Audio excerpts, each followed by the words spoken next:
ان اللہ یغفر الذنوب جمیعا صدق اللہ العظیم وصدق رسولہ النبی الکریم ان اللہ وملائکتہ یصلون علی النبی یا ایہا الذین آمنوا صلوا علیہ وسلموا تسلیما اللہم صلی علی سیدنا ومولانا محمد معدن الجود والکرم وآلہ وصحبہ وبارک وسلم۔ تمام تعریفیں حمد و ثنا اللہ تعالیٰ جل مجدہ الکریم کے لیے، اور ہر قسم کے درود و سلام نبی رحمت نور مجسم آقا کریم احمد مجتبیٰ جناب حضرت محمد مصطفیٰ اعلیٰ تحیت و ثنا کی ذات والا صفات کے لیے حمد و صلات کے بعد اللہ کریم نے سورہ زمر کی آیت نمبر 53 میں ارشاد فرمایا، قُلْ يَا عِبَادِيَ الَّذِينَ أَسْرَفُوا عَلَىٰ أَنفُسِهِمْ، فرمایا اے محبوب علیہ السلام آپ فرما دیں کہ اے میرے بندو، وہ بندو جنہوں نے اپنی جانوں پر گناہ کر کے ظلم کر لیا ہے، جنہوں نے غلطی کر کے اپنی ہی جان پر زیادتی کی ہے، لا تقنطوا من رحمت اللہ، ان سے کہہ دو کہ میری رحمت سے نا امید نہ ہو۔ جو غلطی کر بیٹھے ہیں، گناہ کر بیٹھے ہیں، اپنی جان پر زیادتی کر بیٹھے، ان سے کہو نا امید نہ ہو، ان اللہ یغفر الذنوب جمیعا، بے شک اللہ ان کے سب گناہوں کو معاف فرما دے گا۔ مایوس نہ ہو، خدا کی رحمت سے کبھی نا امید نہ ہو۔ اصول دین کا یہ مسئلہ یاد رکھیں کہ اللہ تبارک و تعالی سے ڈرنا بھی ضروری ہے، اور خدا کی رحمت کی امید رکھنا بھی دین میں واجب ہے، واجبات دین کا حصہ ہے، ضروری عمل ہے اللہ کی رحمت کی امید رکھنا۔ اور یہ بھی یاد رکھیں کہ جو یہ کہے کہ اب مجھے خدا کی رحمت نہیں پہنچے گی، وہ دار اسلام سے ہی خارج ہو جائے گا۔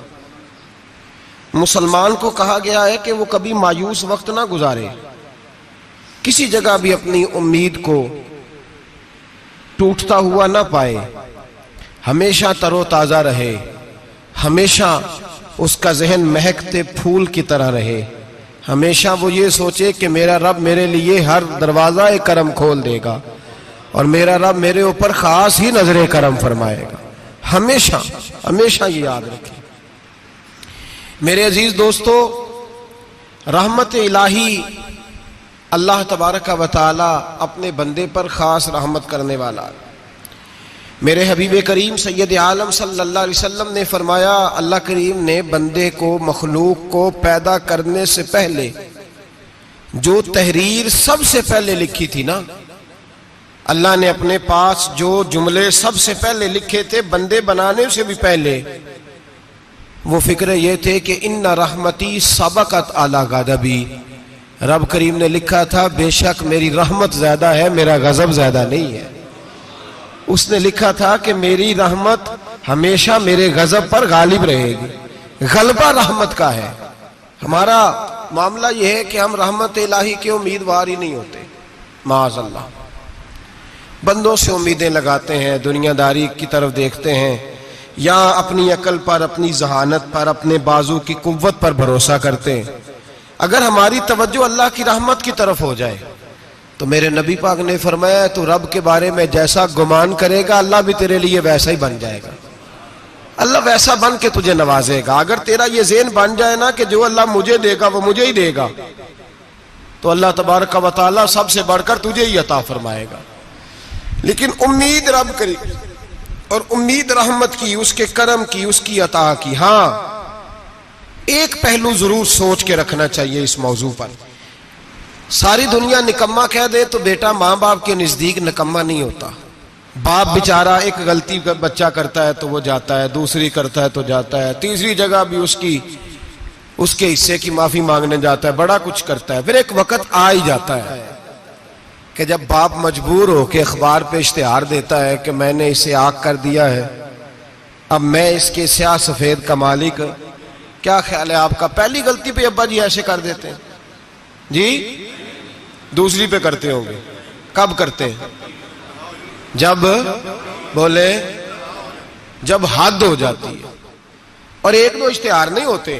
آپ سویرے اخبار کھولیں, اخبار کے اندر کے صفحات کا مطالعہ کریں تو شاید درجنوں اشتہار ہوتے ہیں آنکھ نامے کے. بھئی کس باپ کا دل کرتا ہے کہ وہ بیٹا جس کے لیے اس کی امید ہے کہ کل میرے بڑھاپے کا سہارا بنے گا, وہ لکھ کے دے دے کہ میرا رشتہ ہی کوئی نہیں بیٹے کے ساتھ؟ کس کا دل کرتا ہے؟ اور پھر یہاں تک نہیں ہوتا, بلکہ آپ قانون جاننے والے لوگوں سے کبھی پوچھیں, وہ آنکھ نامہ لوگ عدالتوں میں جمع کراتے ہیں, کہتے ہیں جی میں نے تو اخبار میں نکال دیا, میرا اس کے ساتھ کوئی تعلق, اماں کہتی ہے میرا کوئی رشتہ نہیں. کیوں؟ کب ہوتا ہے ایسے؟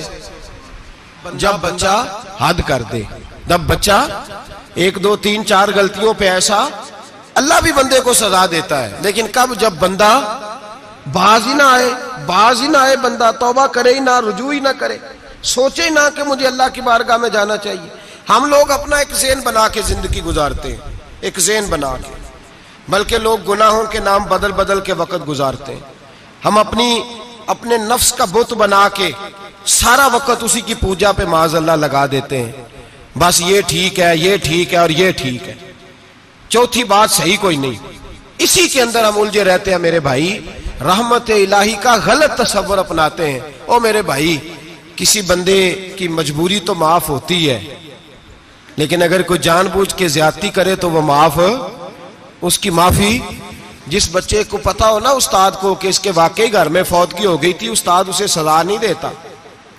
جس کا پتا ہو کہ واقعی یہ بیمار تھا تو استاد اسے کلاس میں کھڑا نہیں کرتا. جس کا پتا ہو کہ یہ زیادتی کر رہا ہے, جان بوجھ کے کر رہا ہے, استاد اسے ڈنڈوں سے مارتا ہے اور زیادہ مارتا ہے, کہتا ہے تو نالائق ہے, تو جان بوجھ کے کرتا ہے. میرے بھائی اللہ کی رحمت ہے, ہر ایک پہ برستی ہے, لیکن ایک بندہ کھڑا ہی ہو جائے رب کے مقابلے میں, وہ نہ نماز پڑھے, نہ مسجد آئے, نہ کوئی کام کرے, نہ وہ دین کی طرف توجہ کرے, نہ وہ کبھی اللہ سے استغفار کرے, نہ وہ کبھی جائز کام کی طرف توجہ کرے, ساری زندگی حرام کٹھا کرے, ناجائز کرے, تو اب تو نے حد کر دی.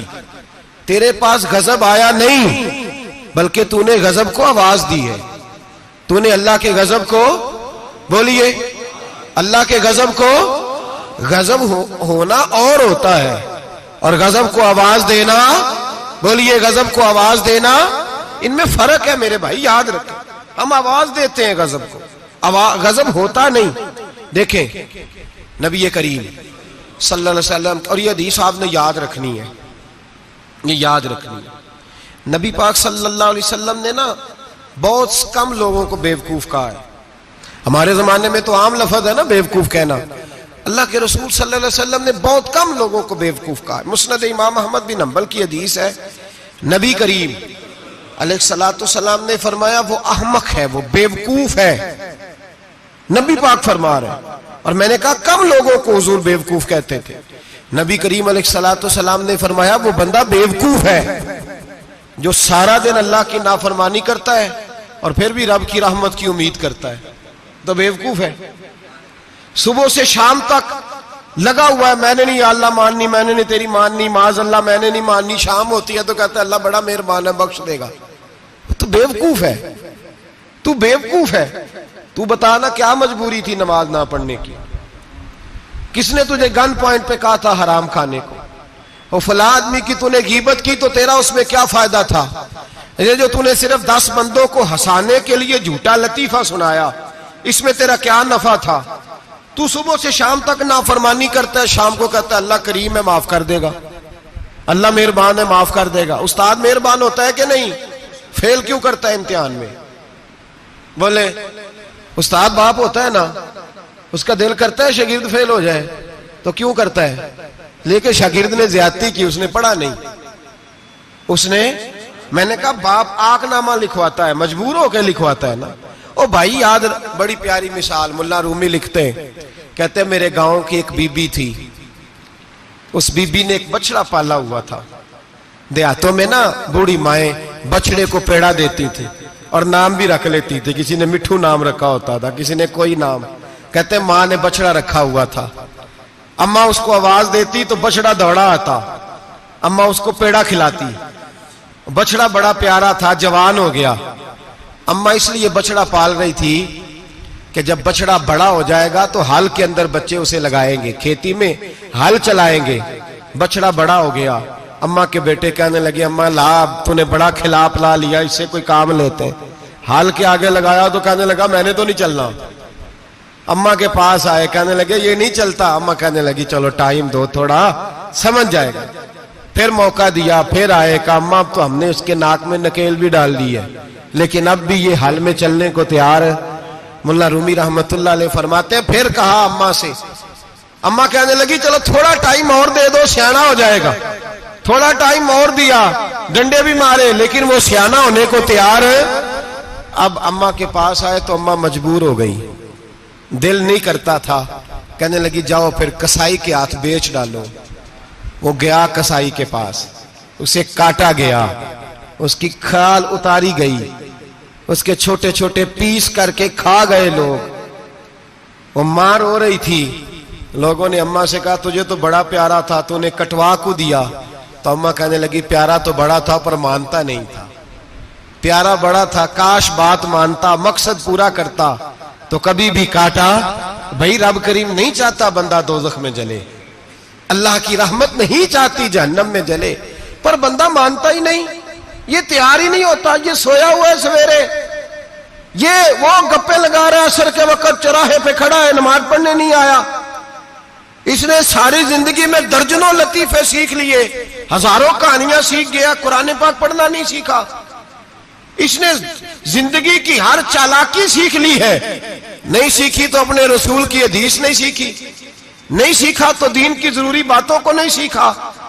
اب رب کی رحمت تو نہیں چاہتی کہ بندہ جہنم میں جائے، وہ تو مہربان ہے، لیکن رب کریم کا قانون کا تقاضا یہ ہے کہ جو احکام پورے نہیں کرے گا اسے پھر دوزخ میں ڈالا جائے گا۔ تو ہمارے بزرگ فرمایا کرتے تھے اصل بات یہ ہے کہ اللہ نہیں مسلمان کو دوزخ میں ڈالنا چاہتا، مسلمان اپنی مرضی سے چھلانگے لگا رہے ہیں، یہ خود چھلانگے لگاتا ہے، یہ باز نہیں آتا۔ آپ یقین کریں بڑی ذمہ داری کے ساتھ، بڑے خلوص کے ساتھ اور بڑی دیانتداری سے تجربے کی بات عرض کرتا ہوں، ہمارے بہت سارے گناہ ایسے ہیں جن گناہوں کا ہماری دنیا داری کو بھی کوئی فائدہ نہیں، کوئی فائدہ نہیں ہماری دنیا کو بھی اس غلطی کا۔ میری باتوں کی سمجھ آ رہی ہے آپ دوست؟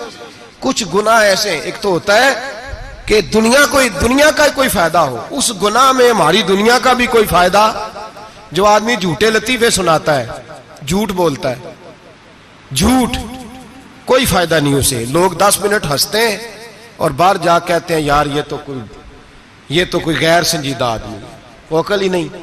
کیا فائدہ کمایا اس نے، کیا نفع لیا اس نے؟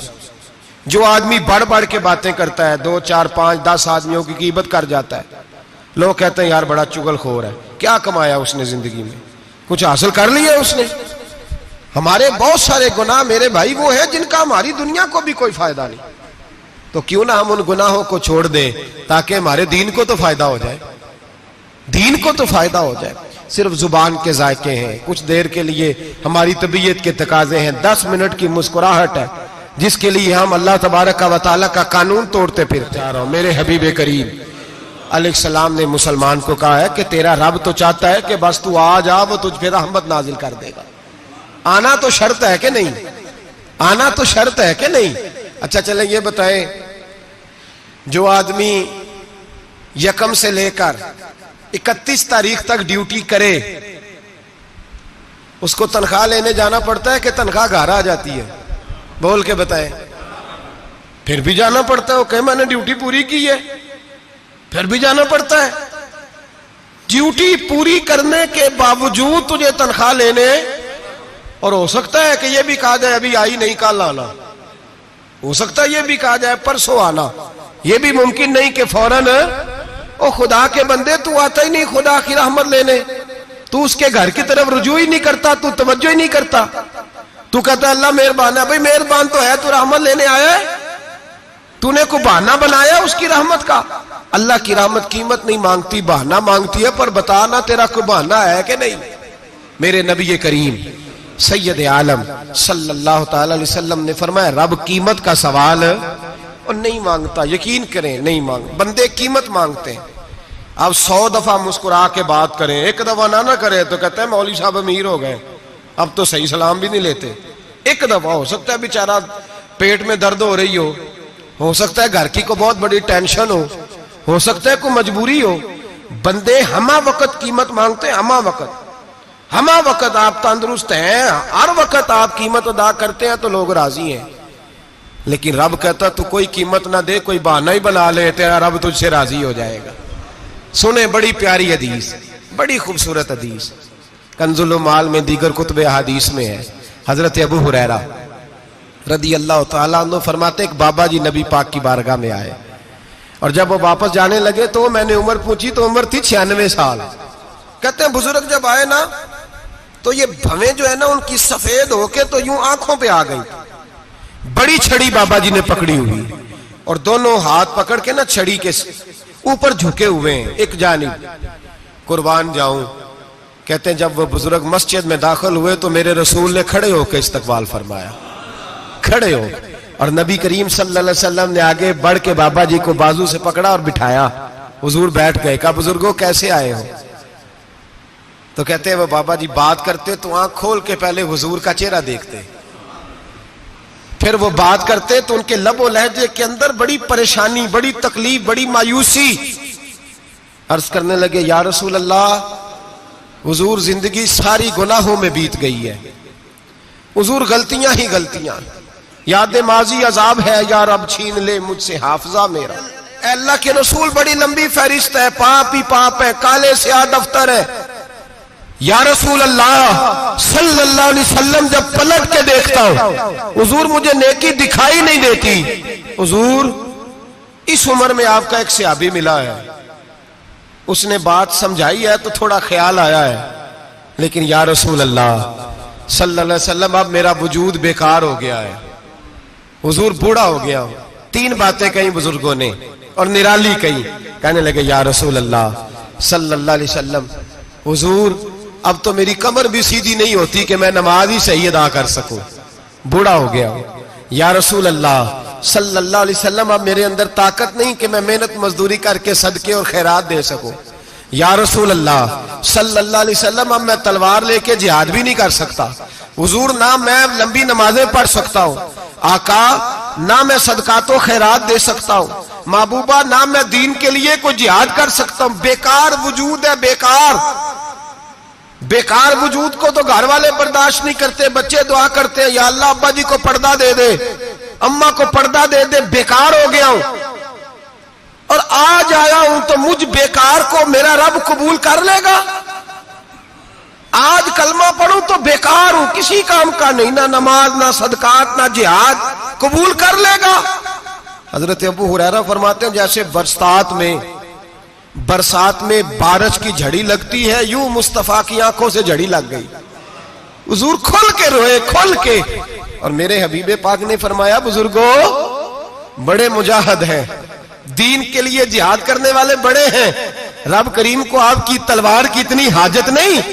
اور فرمایا اس کے خزانے کوئی خالی تو نہیں کہ آپ ہی گویا صدقہ دیں گے تو بھرے جائیں گے. اور فرمایا پھر رب کریم کی شان میں اضافہ نہیں کرتی عبادتیں, وہ تو بندے کو نفع دیتی ہیں.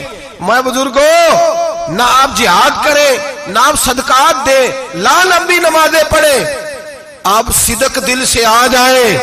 اللہ کے رسول کا وعدہ ہے رب آپ کو بغیر حساب کتاب جنت عطا فرما دے گا.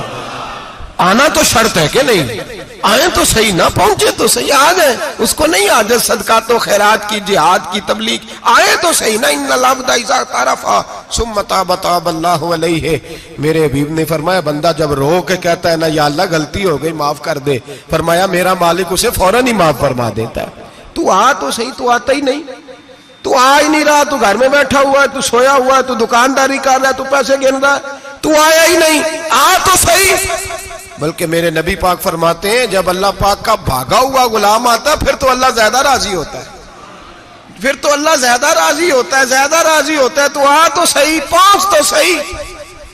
بلکہ صوفیاء تو اور بات کرتے ہیں, وہ کہتے ہیں تو کبھی بھول کے بھی رب رب کرے تو اللہ تو اسے بھی قبول کر لیتا ہے, بھول کے. ملا رومی کہتے ہیں بنی اسرائیل کا بندہ ہے, صنم پتھر کو کہتے ہیں, بت کو کہتے ہیں, بت کے سامنے کھڑا ہے اور ساری رات کہتا ہے یا صنم یا صنم یا صنم, اے پتھر اے بت, ساری رات پکارتا رہا.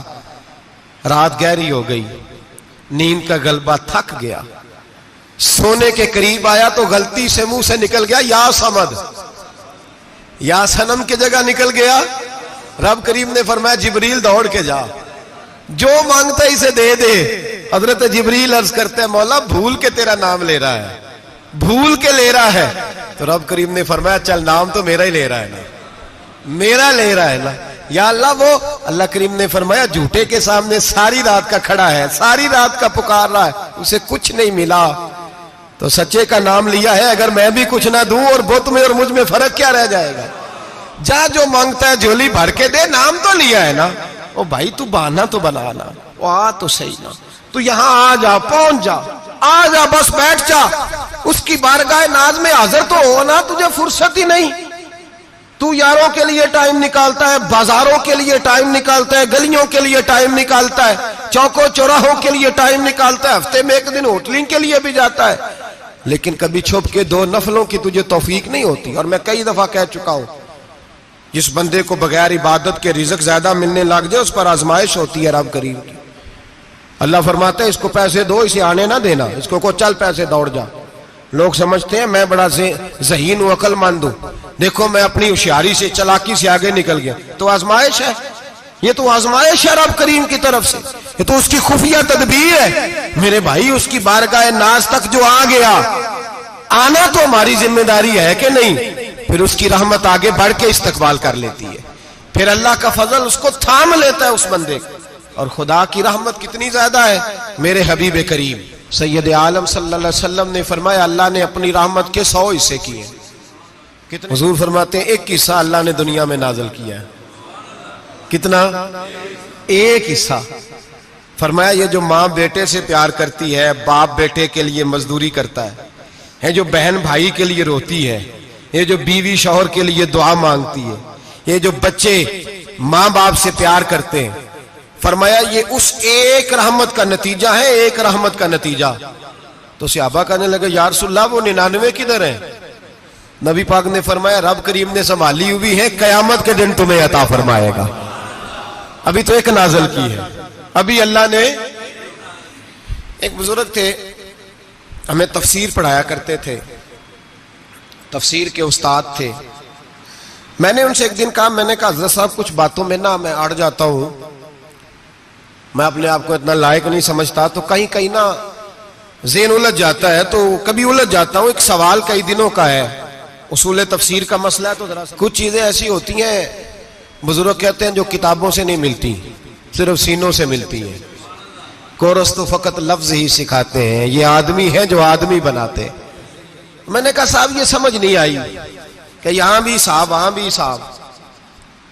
کہنے لگے جی کس طرح؟ میں نے کہا جی یہاں قبر میں بھی سوالوں کے جواب اور پھر قیامت میں بھی. مجھے کہنے لگے جاؤ امام راضی کی تفسیر اٹھا کے لاؤ.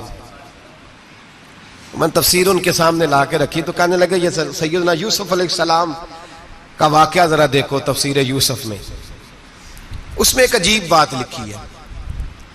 حضرت یوسف علیہ السلام کے زمانے میں قحط ہو گیا, تو جناب یوسف علیہ السلام نے, کیونکہ آپ اللہ کے نبی سے پہلے سے جان گئے قحط ہوگا, تو حضرت یوسف نے گندم پہلے سٹاک کر لی تھی بہت زیادہ. باقی علاقوں میں جب قحط پڑا نا, اب سب لوگوں نے مصر کی طرف رجحان کیا گندم لینے کے لیے. تو حضرت یوسف علیہ السلام نے نا شہر کے دروازے پر بندے کھڑے کر دیے. فرمایا جو بندہ آئے نا اس سے 2 سوال پوچھنا. جو آئیں گے لوگ گندم خریدنے, جو آئے 2 سوال پوچھنا. ایک پوچھنا کہاں سے آیا ہے, اور ایک پوچھنا لے کے کیا آیا ہے.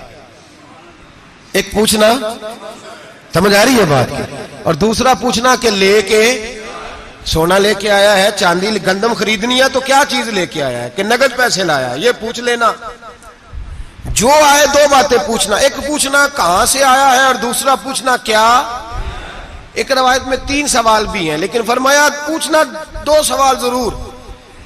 انتظار تھا نا بھائیوں کا کنان سے آنے والوں کا. فرمانے لگے سب سے 2 سوال پوچھنا, جب کنان والے آئے نا ان سے صرف اتنا پوچھ لینا کہ وہ کہاں سے آئے ہیں. اگر پوچھے نا کنان سے آئے ہیں تو پھر یہ نہ پوچھنا کیا لے کے آئے ہیں, پھر میں جیب خود ٹٹول لوں گا وہ کیا لے کے آئے. باقیوں سے 2 سوال. جب میرے بھائی آئے نا, بھائی بھائیاں دے ویری ہوندے, تے بھائی بھائیاں دیاں باواں. جب میرے بھائی آئے تو ان سے یہ نہیں پوچھنا کہ وہ کیا، بس یہ پوچھنا کہ کہاں سے، اتنی بات پوچھنا، باقی میں پوچھ لوں گا.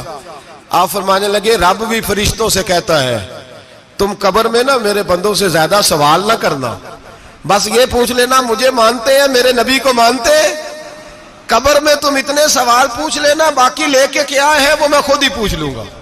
فرشتوں کے سامنے رب کریم اپنے بندے کو بے آبرو کرنا، بس تو یہ بتا دے اللہ رسول کو مانتا ہے کہ نہیں. باقی جو تیرا حساب کتاب ہے نا، اللہ فرماتے ہیں میں قیامت میں کر لوں گا، میں پوچھ لوں گا اس کا کیا علاج کرنا ہے، بس تم اتنا بتا دو مجھے مانتے ہو، میرے رسول کو، میرے بھائی، میرے نبی کریم علیہ السلام فرماتے ہیں جو بندہ توبہ کرنے والا تھا، اللہ کی بارگاہ میں آنے والا تھا، بار بار توبہ کرتا تھا، احساس رہتا تھا، اسے احساس تھا، آیا کرتا تھا، پھر بھی غلطیاں ہو گئی، قیامت کے دن رب کریم اپنے فضل کی چادر اس پہ ڈالے گا، فضل کی چادر ڈالے گا، اور رب کریم اس سے پوچھے گا یہ گناہ کیا تھا، اور نبی پاک فرماتے ہیں اس نے بڑے بھی گناہ کیے، اللہ چھوٹے چھوٹے گناہوں کے بارے میں پوچھے گا. یہ غلطی کی تھی، یہ گناہ، بندہ ڈر رہا ہے، وہ کہہ رہا ہے پتہ نہیں سزا کیا ملے گی، چونکہ دنیا میں بھی ڈرتا رہا، یہاں بھی ڈر رہا ہے. شرط یہ ہے کہ احساس والا ہو، آتا رہو، پھر بھی غلطیاں ہو گئیں، خیال کرتا تھا، محنت کرتا تھا، نیک ہونے کی جدوجہد کرتا تھا، کوتاہیاں رہ گئیں. یہ گناہ کیا تھا یا اللہ بھول گیا تھا، یہ گناہ کیا اللہ مجھ سے غلطی ہو گئی، یہاں بھی کیا تھا یا اللہ غلطی ہو گئی. نبی پاک صلی اللہ علیہ وسلم فرماتے چھوٹے چھوٹے گناہ اللہ دکھا رہا ہے، اور اس سے کہہ رہا ہے یہ کیا تھا، مانتا جا رہا ہے. رب کریم فرماتا ہے پتہ ہے میں تیرے ساتھ کیا کرنے والا ہوں، ٹانگیں کانپ گئیں، یا اللہ پتہ نہیں. فرمایا میں تجھے ان گناہوں کے بدلے نیکیاں دینے لگا ہوں، ان گناہوں کے بدلے نیکیاں. نبی پاک فرماتا ہے فٹافٹ ہی بول پڑا، کہنے لگا یا اللہ میں نے تو بڑے بڑے گناہ بھی کیے، اگر تو نے گناہوں کے بدلے نیکیاں دے دیا تو میرے تو بڑے بڑے پاپ بھی ہیں، وہ دوسرے کدھر ہیں. تو میرے حبیب کریم علیہ الصلوۃ والسلام فرماتے ہیں رب مسکرائے گا جو رب کی شان کے لائق ہے. اللہ فرمائے گا تیرے دل میں احساس تھا، تو آیا کرتا تھا، تو توبہ کرتا تھا، تو میری بارگاہ ناز میں آتا تھا، پتہ تیرے اوپر چادر کیوں ڈالی ہے؟ یا اللہ نہیں. فرمایا میں تجھے اپنی رحمت کی چادر میں چھپا کے جنت میں داخل کرنا چاہتا ہوں. میرے بھائی تو آ تو صحیح، تو پہنچ تو صحیح. خدا را یہ جو جتنی دنیا داری ہے نا، یہ تو آپ ہر وقت کریں گے تو راضی ہوں گے لوگ، ہر وقت. اور یہ جو ہم نے پلاننگ کی ہوئی ہے نا کہ میں فلانا کام کر کے سیانا ہو جاؤں گا، تو اتنی مہلت نہیں دی اللہ پاک نے. وہ کہتا فوراً آ، اپنی منصوبہ بندی بدلیں، رحمت الہی کی جانب توجہ کریں، اپنا ذہن رب کریم کے بارے میں کرم والا بنائیں، اور یہ ارادہ کریں کہ میں اس کی بارگاہ میں آؤں گا تو وہ مجھے عطا کرے گا. اپنے بازو پہ بھروسہ نہ کریں، اپنی عقل پہ بھروسہ نہ کریں، بھروسہ جب بھی کریں خدا کی رحمت پہ کریں، اس کے فضل پہ کریں، اس کے کرم پہ کریں، اور ذہن بنائیں کہ اللہ معاف کرنے والا ہے. ہمارے ذمہ یہ ہے کہ ہم اپنے گناہوں کا احساس پیدا کریں، ہماری ذمہ داری یہ ہے کہ ہم توبہ سچی اور کھری کریں، ہماری ڈیوٹی یہ ہے کہ ہم اللہ کی بارگاہ میں صحیح معنوں میں حاضری دیں. ہم توبہ بھی جھوٹی کرتے ہیں، بلکہ اگر میں کہوں کہ مذاق کرتے ہیں. شب برات آنے والی ہے نا، کس دن ہے؟ جمعرات کو شب برات آئے گی. کچھ لوگ تو خیر ویسے ڈٹ جاتے ہیں، کہتے ہیں ہم نہیں مانتے، وہ پکے لگے ہوئے ہیں، وہ کہتے ہیں نہیں عبادت نہیں کرنی چاہیے. میں نے کہا یار بس کرو، چھوڑ دو. اب اللہ کی عبادت کرنے کے لیے بھی تم سے سند لینی پڑے گی کہ مولوی صاحب اجازت دے، نفل پڑھ لیں، اجازت لینی پڑے گی. اور بندے بڑے سمجھدار ہیں، وہ کوئی سیاسی بندہ دوسری پارٹی کا آ جائے تو اسے مطمئن کر لیتے ہیں. کوئی بسرا دوسری جماعت کا مسئلہ پوچھ لے، کہتے ہیں مولوی صاحب پوچھ کے دساں گا. موٹی سی بات ہے، شب رات کو کیا ہوتا ہے؟ عبادت. کیا ہوتا ہے؟ بول کے بتائے. یہی ہوتا ہے نا، تو اس کے لیے سرٹیفکیٹ کی ضرورت ہے جی. والذین یبیتون لربہم سجدا وقیاما. اللہ فرماتے ہیں میرے بندے ساری رات گزار دیتے ہیں یا قیام کرتے ہوئے یا سجدہ کرتے ہوئے. اس کے لیے سرٹیفکیٹ کی ضرورت ہے. بڑی جلدی مسئلہ پوچھنے آ جاتے ہیں لوگ. ہاں، ایک وہ ہے جو مانتے ہی نہیں سرے سے، ایک وہ ہے جو بڑا عجیب مانتے ہیں. وہ کہتے ہیں شب رات ہے، چھوٹا گوشت ہی نہیں مل رہا دکان سے. بھئی شب رات گوشت کھانے کا دن ہے، حلوہ کھانے کا دن ہے شب برات، موت کرنے کا دیہڑا آ گیا شب برات. شب رات آئی ہے، پہلے کلو گوشت آتا تھا، اب 2 کلو لے لو. یہ کون سا طریقہ ہے شب برات منانے کا؟ اور پھر شب برات منائی جائے گی. معراج شریف سے پٹاخے چل رہے ہیں روز شام کو, چلتے ہیں نا؟ نہیں میں کہ مینو غلطی لگتی تسی بولے نہیں نا, چلتے ہیں پٹاخے. کون بیچتا ہے پٹاخے؟ ہندو, سکھ, یہودی. چلاتا کون ہے؟ کس نے کہا ہے چلانے کو؟ اس میں کوئی کسی فرقے کا بھی اختلاف نہیں ہوتا. ڈرنا چاہیے اللہ پاک سے. اللہ جہنم کی آگ ٹھنڈی کرتا ہے, ہم جلاتے ہیں شب رات کو. رب فرماتا ہے ٹھنڈی ہوگی, ہم جلا رہے ہیں. بچے پٹاخوں کے پیسے پڑوسی سے لے کے آتے ہیں کہ ہم سے لیتے ہیں؟ ہم منع کیوں نہیں کرتے؟ جوتے نہ پالش کرنے پہ تو تھپڑ لگتے ہیں, تو پٹاخے والے بچے کو نہیں پوچھا جا سکتا؟ باپ کی ذمہ داری ہے. اور محدثین نے مسئلہ لکھا ہے, اگر بچہ نابالغ کوئی غلطی کرتا ہے تو اس کا باپ ذمہ دار ہے, جواب دے اس کی جگہ پہ. ان کو سمجھائیں. شب برات آئے گی, پھر توبہ ہوگی, ہر مسجد سے رونے کی آواز آئے گی, زور زور سے لوگ روئیں گے, تڑپیں گے, اجتماعات ہوں گے, بڑے بڑے اجتماعات ہوں گے. توبہ کریں گے لوگ, کریں گے نا انشاءاللہ تعالی. آئیں گے نا لوگ مسجدوں میں. پھر سویرے جھوٹ بند ہو جائے گا نا, اگلی صبح ملاوٹ ختم, کم تولنا ختم. یہ کیسی توبہ ہے؟ وہ دکاندار جو شبرات والے دن غلط سوجی فروخت کر رہا ہے, ملاوٹ والی چینی بیچ رہا ہے, تاکہ دوائیوں میں دھوکہ دیتے ہیں لوگ, دوائیوں میں دھوکہ دیتے ہیں.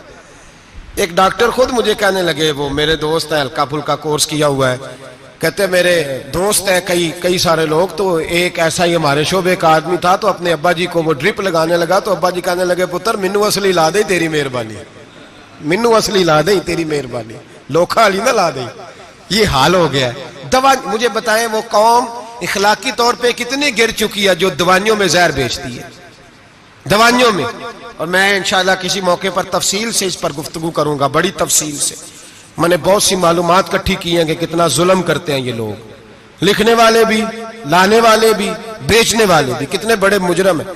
صحت کے ساتھ کھیلتے ہیں, صحت. بہرحال دام برسرے. مطلب جس آدمی نے دھوکے کا مال لا کے رکھا ہے شبرات والے دن کے رات توبہ بھی کرنی ہے اور سویرے یہ بیچنا بھی ہے, وہ توبہ کرنے آیا ہے.